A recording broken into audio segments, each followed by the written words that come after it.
নমস্কাৰ অন্য এটি বিশেষ অনুষ্ঠানলৈ স্বাগতম জনাইছো মই ঋতুৱে আৰু আজি আমাৰ মাজত উপস্থিত হৈছে এগৰাকী কণমানি কণ্ঠশিল্পী আৰু তেখেতৰ আসলতে পৰিচয় জনাৰ আগমুহূৰ্তত আমি তেখেতৰ কণ্ঠৰে এটি সুন্দৰ গীত শুনিলো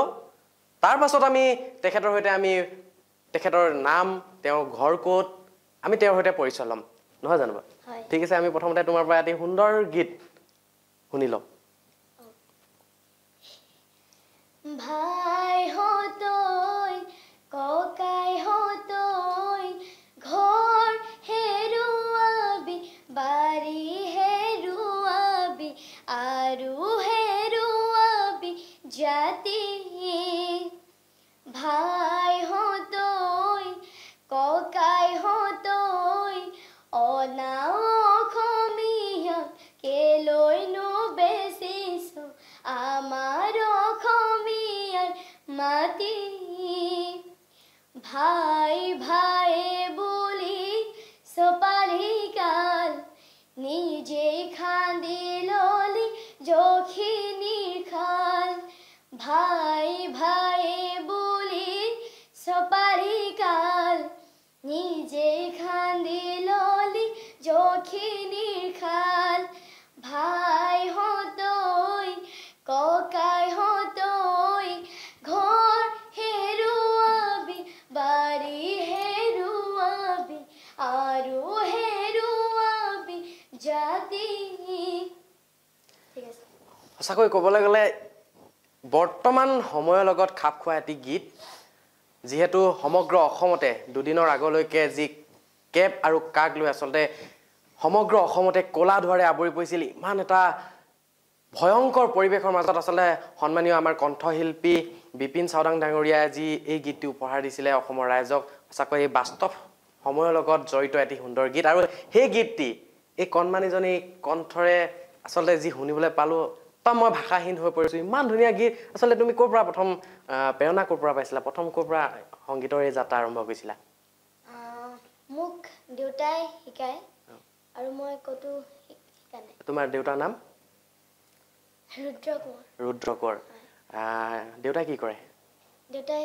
বিপিন চাওদাং বৰ্তাৰ লগত বাঢ়িব যায় সৰুৰ পৰাই বাঢ়িব যায় আসলতে তোমালোকৰ ঘৰৰ মানে পৰিৱেশটোৰ পৰাই সংগীতৰ লগত জড়িত মানে এটা পৰিৱেশ নহয় জানো হা সঁচাকৈ এই কণমানিজনীৰ লগত কথা পাতিলে আসলতে বহুত কি ক'ম মানে এই সংগীতৰ এই যাত্ৰাখনত তাই কণ্ঠ শুনিলে আসলতে আপোনালোকে গম পাব আসলতে কিমান সুন্দৰ আৰু যদি আপোনালোকে যদি আমাৰ এই ভিডিঅ'টো ভাল পাইছে এই কণমানিজনী যদি এই কণ্ঠ আপোনালোকে যদি শুনি ভাল পাইছে তেতিয়াহ'লে নিশ্চয় এই ভিডিঅ'টো আপোনালোকে শ্বেয়াৰ কৰিব যাতে এই কণমানিজনীৰ ভৱিষ্যতটো আৰু সুন্দৰ কৰি তোলক আপোনালোকৰ আশীৰ্বাদেৰে আৰু আমি তেওঁৰ কণ্ঠেৰে আৰু এটি সুন্দৰ গীত গাবা মই গীতাঞ্জলি বাৰ এটি গীত গাব লৈছোঁ গীতাঞ্জলি বাৰ ঠিক আছে এই গীতটি মোৰ খুবেই ভাল লাগে তাকে গাবলৈ লৈছোঁ মই নাহুলেং বৈ থৈছোঁ চেলেং জানানে নাই তোকে ভাল পাম অধ্যান চাই ঘনীয়া আৰু দিম গামোচা কেতিয়াকে তোকে লগ পাম বহুত তৰ পাতত চকুৱালি বাটত জানো তই জানো লগাই থয়ে খাহি মাত হে মই নাহুলেং বৈ থৈছোঁ চেলেং জানানে নাই তোকে ভাল পাম হায় দেখি জোৰে পাতি হালিকে চোতালত ধূলিৰে ধেমালি খেলা হায় ভাবি তোকে নোপাওঁ কেতিয়াকৈ কাষৰত পাতিম খুলি মনৰ কথা বহু ভাতৰ কাহিত মনটোৰে হাঁহিত কত মন বঢ়া ঘৰত মন বঢ়া হ'ল হে মই নাহুলেং বৈ থৈছোঁ চেলেং জানানে নাই তোকে ভাল পাম তুমি যে ইমান ধুনীয়া ধুনীয়া গীতবিলাক গোৱা তুমি নিজে উলিয়াবলৈ চেষ্টা কৰিছানে নিজে নিজৰ এলবাম আছেনে তুমি উলিয়াবলৈ চেষ্টা কৰিছা আছে আও ইমান সুন্দৰ কথা কি নামটো কি বন্ধন গোট নাম বন্ধন গোট শুনিব পাৰিনি অলপ পাৰিব পাৰিব ঠিক আছে শুনোৱা ঐ কিনো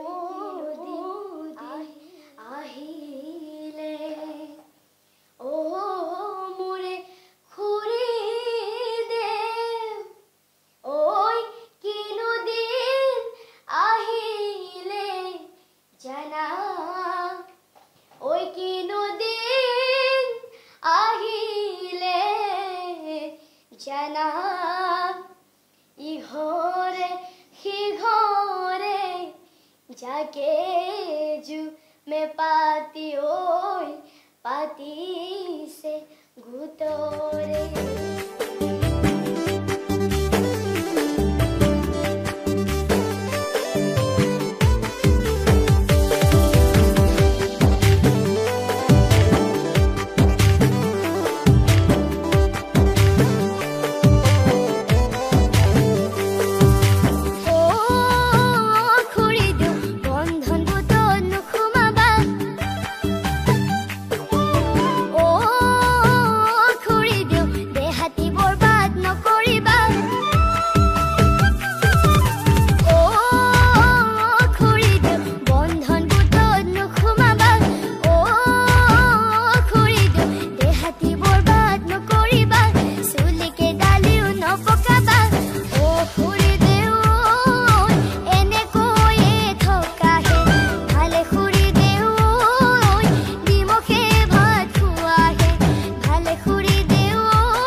সুন্দৰ আৰু কি কম তোমাৰ কণ্ঠয়ে আসলতে সমগ্ৰ আজি অসমবাসী আসলতে দেখিব আমাৰ এই চেনেলৰ জৰিয়তে আসলতে আজি সমগ্ৰ অসমবাসীয়ে দেখিছে আজি তোমাৰ কণ্ঠ শুনিছে আজি নহয় জানো হে আসলতে বাস্তৱসন্মত এটি গীত বন্ধন গোট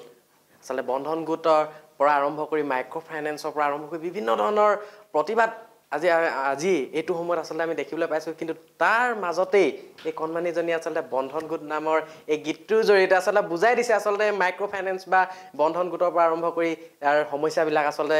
সুন্দৰভাৱে এই গীতটিৰ জৰিয়তে বুজাই দিছে অতি সুন্দৰ গীত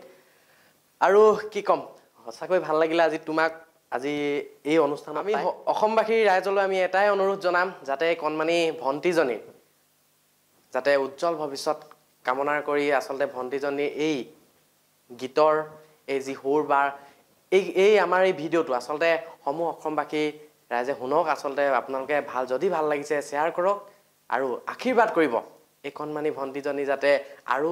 সুন্দৰভাৱে যাতে সংগীতৰ এই যাত্ৰাখনত যাতে আৰু সুন্দৰভাৱে আগবাঢ়ি যাওক তাৰে কামনা কৰিছো আৰু আজিৰ আমাৰ এই অনুষ্ঠানৰ পৰা মই ঋতুৱে বিদায় লৈছো ধন্যবাদ